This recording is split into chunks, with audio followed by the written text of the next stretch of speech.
I'm Captain Brian Fancher with Texas Fishing Tips. This is your weekly fishing report. This week we're going to target a couple key areas around the backside of Nueces Bay, up along the front end of Nueces Bay. And then we'll jump on over here around the JFK Causeway, the Boat Hole, Dead Man's Hole area.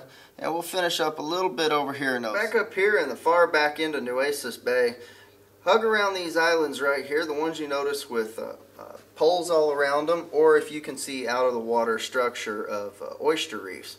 These oyster reefs areas are holding in quite a few redfish as well as some mixed in black drum. You kind of want to just drift around them, throw a shrimp under a popping cork and work it right off the edges of these islands and right along the edges of the drop-offs here. There's several islands scattered through here, so just if you don't pick something up off one, bounce around to the next one.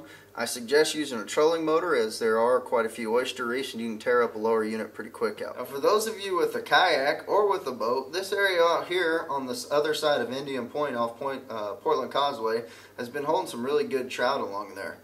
It's good for kayakers. You can launch right back here and just paddle all around this area, or as well you can launch your boat and get over here too.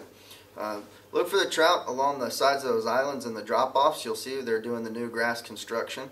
Shrimp under a popping cork, always a good bet around here. If you don't want to do that, gulp under a popping cork works pretty well too.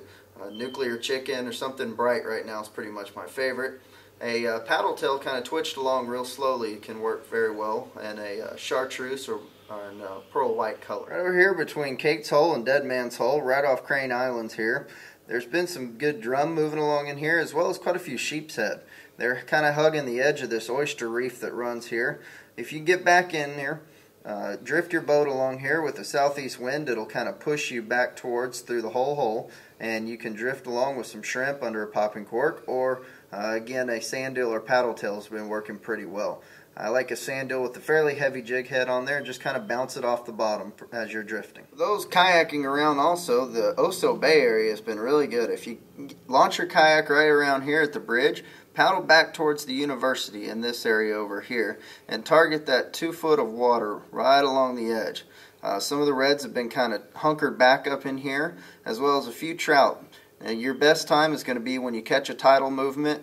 Get back here as fast as you can, and that's when the fish are going to be. Don't forget to go to TexasFishingTips.com to register for our weekly tackle and t-shirt giveaway, as well as a power pole brought to you by Gulf Coast Marine. I'm Captain Brian Fancher, and thank you for watching.